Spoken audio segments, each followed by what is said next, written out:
Today, we're talking about how Americans are falling even more behind on their credit card payment. Americans are now carrying a record $1.25 trillion in credit card debt, with average interest rates running about 21%. A new Federal Reserve report shows total household debt is more than $18 trillion.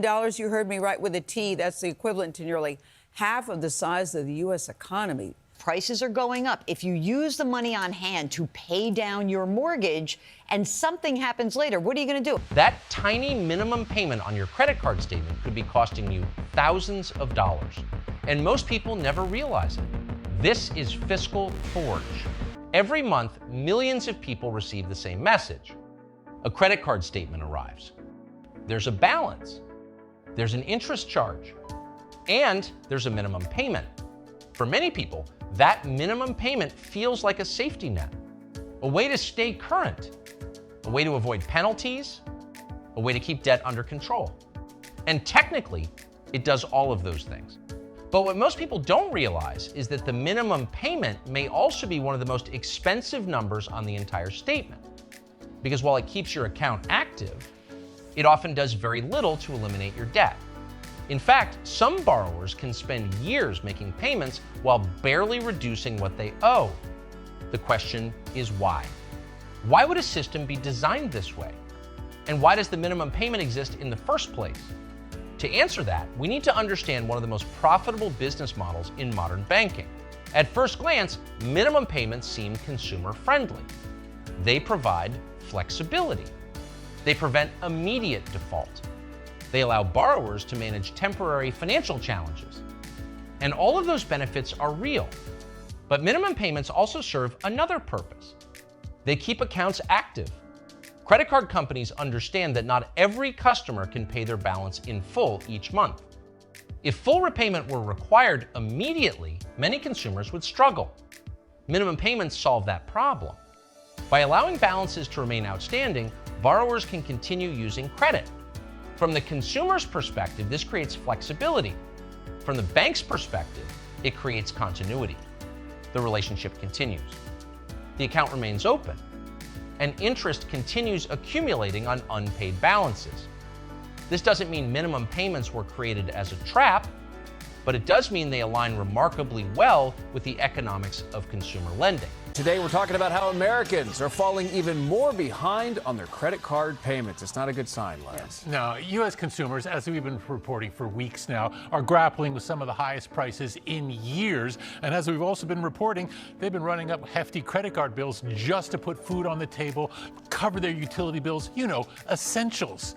And now we get word from the Federal Reserve Bank of New York that credit card delinquencies are at a 15-year high, up 13%, or 13% rather, of all credit card accounts are now at least 90 days delinquent, at least as of the first quarter. As I say, that's the highest level we have seen since 2008, the financial crisis back then. The real problem begins with mathematics. When borrowers make only the minimum payment, a surprisingly small portion often goes toward reducing principal. Much of the payment goes toward interest. This means the balance shrinks slowly, sometimes very slowly. Imagine carrying a balance while interest continues accumulating every month. Each payment reduces a little debt, but new interest replaces part of that progress. The result is a financial treadmill. Movement occurs, but much slower than expected. This is why many borrowers feel frustrated. They've been making payments for months, sometimes years. Yet the balance remains stubbornly high. The issue isn't a lack of payments. The issue is how those payments are being allocated. And that's where the true cost begins to emerge. Interest is one of the most misunderstood forces in personal finance. When investing, compounding can help build wealth. When borrowing, compounding can work in the opposite direction. A balance carried month after month continues generating interest. That interest increases the amount owed, which then creates more interest. The process is gradual, almost invisible, and that's precisely why it's so powerful. Many consumers focus on the minimum payment because it's the number directly in front of them. But the more important number is often the interest being added behind the scenes. because over time, interest can dramatically increase the total cost of a purchase. The original transaction may have occurred years earlier. Yet the financial consequences continue long afterward. Americans are now carrying a record $1.25 trillion in credit card debt, with average interest rates running about 21%. So you can see how people could fall behind on their bill paying, especially during economic uncertainty, as we are seeing now. This surge in delinquent credit card debt comes as we talked about just yesterday, Fidelity is warning that many people are now raiding their 401ks just to make ends meet. You know, we are now literally mortgaging our futures to survive the present. And that's a very scary economic place to be. And America's nearly $40 trillion national debt, well, that all but assures higher interest rates in the future and for years to come. It's a very, very difficult thing for consumers to have to be grappling with at the moment, because it also means that unpaid bills today can mean endless cycles of debt down the road. Banks don't necessarily want borrowers to fail. Defaults are expensive. Missed payments create risk. Collections cost money. What lenders generally prefer is something much more predictable. Consistent repayment, month after month, year after year. A borrower who carries balances while making payments can become highly valuable from a business perspective. Interest revenue continues. Account activity continues. The relationship remains active. This creates an important incentive. The most profitable customer isn't always the person who pays off debt immediately. And it isn't the person who defaults. It's often the person who continues making payments while carrying balances over long periods of time. Understanding this incentive helps explain why minimum payment structures remain so common throughout the industry. The true cost of minimum payments isn't just interest. It's opportunity cost. Money directed toward interest cannot be invested, cannot be saved, cannot be used to build wealth. Every additional month spent carrying expensive debt delays other financial goals. Emergency funds, retirement savings, home ownership, financial independence. The longer balances remain outstanding, the longer those goals remain postponed. That's why minimum payments can become surprisingly expensive, not only because of what borrowers pay, but because of what they lose the opportunity to do with their money. And those costs often remain hidden. A new Federal Reserve report shows total household debt is more than $18 trillion. You heard me right with a T. That's the equivalent to nearly half of the size of the U.S. economy. Think about that for just 1 second. CBS News business analyst Jill Schlesinger is thinking about it. She's got some tips just to help you out this morning. Jill, always good to have you here because your advice is always so spot on. You know, I'm thinking about people that have multiple debt. How do you decide which one to pay off first? How do you prioritize? So I think that these numbers are always astounding. But if you go down to our individual levels, if you have a few $1,000s in credit card debt, and then there's a student loan, and then there's an auto loan, it can really freeze you into inaction. I always like going with the highest interest debt first. So that's usually a credit card, which is really right now around 20%. Highest interest, and you work your way down. So it might go, we'll start with my credit card, which is 25%. I'll try to put all of my money focused on that. If I have some free money after that, maybe I'll look at my auto loan, which is also a high rate, and then the student loan. I want to make sure that people understand that these numbers are huge. A lot of that number that we just said, that 18 trillion, is also mortgages. I kind of consider mortgages good debt, not bad debt, because it helps, well, just because it helps you buy something that you hope appreciates in value. Fortunately, understanding the system provides a solution.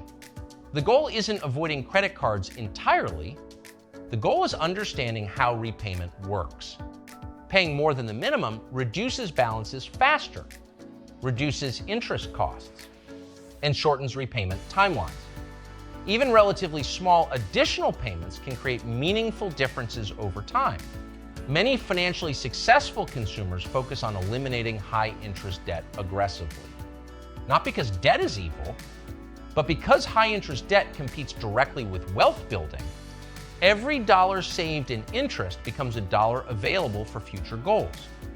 And over long periods, those differences compound dramatically. Perhaps the biggest lesson hidden inside every credit card statement is this: minimum payments are designed to keep accounts current. They're not designed to eliminate debt quickly. Those are two very different objectives. And confusing them can become expensive. The minimum payment solves a short-term problem, but long-term financial freedom often requires a different approach. One focused on reducing principal, limiting interest, and preserving future income, because every dollar paid toward unnecessary interest is a dollar that can no longer work for you. And understanding that distinction changes how people view debt forever. You say homeowners shouldn't pay off their mortgages early. Two reasons why. Because we want people to have access to their money. What we know now is prices are going up. If you use the money on hand to pay down your mortgage and something happens later, what are you going to do? Oh, I'm going to take my dining room into the hospital because I have an unpaid hospital bill that I have to make. You want to have access to your money. Yeah. Also want to say, more than half of the people who have mortgages right now, those rates are under 4%, and 70% have rates under 5%. Try not to pay down a mortgage too quick. If things are really bad, how do you know they're bad enough that you should declare bankruptcy? Well, I think that, first of all... Because we hear about wealthy people doing it. Yeah, and companies, by the way. Companies. So the bankruptcy law exists for a fresh start. Okay. If you are banging up against this and you cannot make any headway, you talk to a bankruptcy attorney, you learn what the process is about. Because this is not to be taken lightly. You're going to basically trash your credit for 5, 6, 7 years. You're not going to be able to borrow more money. And you may not have every single one of your liens dismissed. If you owe the IRS money, that's not going to be dismissed. If you owe alimony or child support, that's not going to be dismissed. And student loans are not dismissible under bankruptcy law. At the beginning of this video, we asked a simple question. Why do minimum payments make debt so expensive? The answer isn't because minimum payments are inherently bad. They serve an important purpose. They provide flexibility, prevent defaults, and help consumers navigate temporary financial challenges. But they also create something else: time. And in the world of borrowing, time is often what makes debt expensive.